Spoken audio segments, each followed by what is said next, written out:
Some very important developments in the last 24 hours. Freedom Watch has updated its complaint at the International Criminal Court with regard to COVID-19. Typically, the leftist media and even the so-called conservative media, Fox News, at the beginning dissed the concept that the coronavirus emanated from a laboratory in Wuhan, China. This reminds me of when I was the first to come out and say that the president had been wiretapped by the intelligence agencies and the FBI at the start of the Russian collusion investigation. Typical of the establishment. Doesn't matter whether it's the left, or doesn't matter whether it's Fox News. And in fact, Fox News is now dissing the thought that this was a bioweapon. They play it safe. It's being run by Lachlan Murdoch, a leftist. You see that Chris Wallace is taking on greater and greater importance. Does a number on the president virtually every day. Doesn't matter. This is why you need to listen to Radio America and these podcasts, because this is where you get the truth. But this is what we are doing. We are taking the lead. Just yesterday, to cite Fox News again, Bret Baier, the leftist-leaning commentator, so-called news person on Fox News, mentioned class action lawsuit in Florida filed by a relative of Joe Biden, if you can believe that, but completely ignores what Freedom Watch has done with our class action in Dallas, Texas, with our International Criminal Court case against the Chinese leadership, communist Chinese leadership in The Hague, Holland, our lawsuit in Israel, which is similar to our class action here, our lawsuit with regard to the intelligence agencies who obviously kept information about the leak from a Chinese virus facility in Wuhan, China, from the president, and also our lawsuit by Ben Stein, the first lawsuit brought to challenge the authority of state governors like Gavin Newsom to put people under a soft police state and keep people in effect in prison in their own homes. There's an AP story running about the California action that I brought for Ben Stein today. You can find it. It's all over the world and all over the nation in newspapers. So this is what you're dealing with, misinformation that's coming out of these cable networks. Obviously, CNN and MSNBC, we understand what goes on, but Fox News is also stabbing a knife into the back of the president, and for that matter, Freedom Watch. Very despicable, unethical bunch of people. But pay attention to our website. Go to freedomwatchusa.org. See the updated and amended complaint we filed at the International Criminal Court, because it's now certain that this virus emanated from a laboratory in Wuhan, China. This is their bioweapons facility. We have whistleblowers that will come forward that will confirm this, that actually have this information. I can't give their name out now for security purposes, but these are very substantial legal actions, and they need to be taken. And the president himself, is pulling punches right now with regard to China. I like what he's doing with regard to opening up the economy, the phased open, the stock markets reacting favorably. I like the president generally, but as I've said in the past, his big weakness is the people that he hangs around. And he's continuing to hang around these people. And it's a real concern, and it may ultimately contribute to costing him re-election in November of 2020. And I'm talking about Roger Stone in particular. Roger Stone, who has defamed my client, Jerry Corsi, who has defamed me. He was fearful that Corsi was going to testify against him in his criminal prosecution. Jerry would have told the truth. He's not somebody who's going to lie under oath like Roger Stone. Stone was convicted on 7 counts of perjury, obstruction of justice, and witness tampering. And I don't care what the conservative media says, the so-called conservative media. If we're going to tell other people what to do, conservatives need to keep their own house in order. As John Adams, our second American president, great founding father, said, without ethics, morality, and religion, there will be no lasting liberty. It'll perish. And therefore, we have to set an example. Now, the judge yesterday, even though I don't like this judge, Amy Berman Jackson, I've had her in other cases, was right. Stone was justly convicted, and he's going to be going to prison in 2 weeks if Trump does not pardon him. He has no chance on appeal. Stone didn't present one witness at his trial. He didn't even testify on his own behalf. I mean, here's a blowhard who likes to confront people but was afraid to take the witness stand because if he did, he could probably get convicted again for perjury. He just can't help himself from lying. I've deposed him in various lawsuits that we have for Corsi and myself. You can find that at larryclayman.com if you want to watch the video of that, and you see the real Roger Stone. But will Trump pardon him? I think it would be a big mistake, but it'll probably happen. Trump's also hung around such people as Paul Manafort and Cohen, his former lawyer, Rick Gates. These people are not the kind of people you want to have in and around the presidency.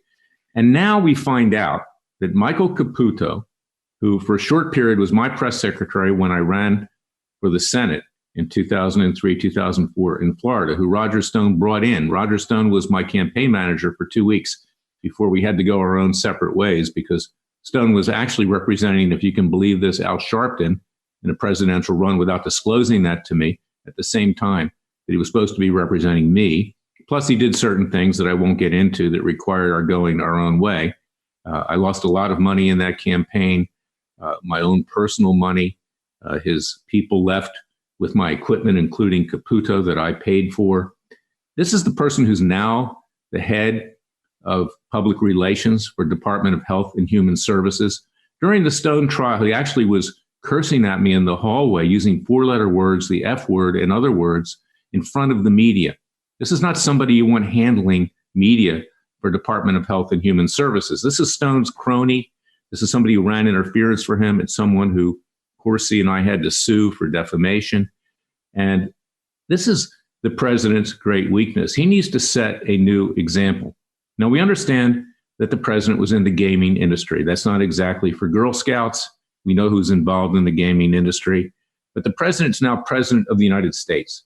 And he needs to rid himself of these people, because he's not going to create confidence if they continue to hang around. And you have somebody like Caputo, who's now doing public relations for the Department of Health and Human Services at a time of the coronavirus pandemic. Let me get to another issue today, because you see, this is Washington, D.C. This is the swamp. We have the Paycheck Protection Program. The Democrats and Pelosi are blocking additional authorization of funds for failing businesses. The lawsuit in Dallas, Texas is over a business that was put out, in fact, went bankrupt as a result of the coronavirus. And Pelosi's blocking that because she wants all kinds of sugar-coated candy in the reauthorization. This is why the American people have lost confidence in government. It's why, frankly, you can't believe a word that the government says anymore. Not that you could before, but it's getting worse and worse. And the Republicans are sitting around playing games too. I mean, at this point, even give Pelosi what she wants just to get this thing done, because we're in a crisis. And let's deal with her and the others later, because we need to clean house peacefully and legally in Washington, D.C. And I'm talking about not just the Democrats, but the Republicans. Frankly, I don't tell people who to vote for. I can say this in my personal capacity, but not as head of Freedom Watch.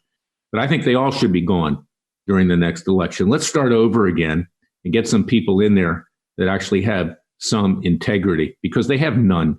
Both the Democrats and the Republicans, they have little to none. And that's my message today. Support Freedom Watch, freedomwatchusa.org. Support our class action lawsuits. We now have over 1,000 putative plaintiffs in the class action lawsuit. Support our criminal case at The Hague. These communist Chinese need to be thrown in prison and the key thrown away. They need to be where the sun don't shine. They need to be held accountable. They need to get life sentences. Unfortunately, the International Criminal Court will not impose the death penalty, but they will impose life sentences. And they did that before with various officials of foreign countries that have come before that court. And you need to support the case that Ben Stein filed against Gavin Newsom, the governor of California, for overreaching his authority and effect imprisoning people in their own homes, because this is going on around the country generally. Even religious leaders are being threatened with arrest and incarceration if they meet with less than 10 of their followers, or even have car sermons, with like a drive-in theater. They're being threatened with that. This country is coming unglued, and the Constitution is being violated by public officials that think that somehow they are dictators. They're like Mussolini or like Hitler. They can do whatever they want. Well, they can't. This is a democratic society. This is one that's run by we the people. And we the people must rise up. And you need to join Freedom Watch. join our class action lawsuits, whether it's Ben Stein or whether it's with regard to the Dallas case against the Chinese, because the Chinese should have to pay for this damage and they should have to suffer. And support our international actions in Israel and other places where we're going to be able to gather information to use in our cases in the United States. Important whistleblowers are coming forward in Israel that knew exactly what happened in that bioweapons lab in Wuhan, China. So please go to our website, support our cases, spread the word, spread this show. You're getting the truth here. You're not going to get it on Fox News. Everything's couched. Everything's watered down. Some of the commentators are nice people like Brian Kilmeade or Shannon Bream, but you know what? They're not in control over there. What is in control are a bunch of political hacks, frankly, who are raking in money hand over fist with unbelievable ratings, exploiting the coronavirus crisis, having charts showing people dying second by second. Go to freedomwatchusa.org to get the truth and go there to support yourself, because if you don't stand up for yourself, no one's going to stand up for you. God will protect us if we help ourselves. So go to freedomwatchusa.org, share this show. You can find it on freedomwatchusa.org, on Spotify, on Patreon, on iTunes, on Facebook, on Twitter, on Amazon Fire, on Roku, everywhere. And I want to thank you for listening to me, and listen to my radio show this week, carried on over 50 stations and also podcast as well, because I'm going to have Ben Stein on as a guest. Ben is the one who first brought a lawsuit to fight against these draconian, tyrannical orders by state governors. Yet it's not been reported on Fox News either, but you can see the lawsuit at larryklayman.com and at freedomwatchusa.org. So I want to thank you. Stay safe this weekend. Be good. God bless you. God bless your family. God save your family. God save my family and this country. And thank you for listening to me.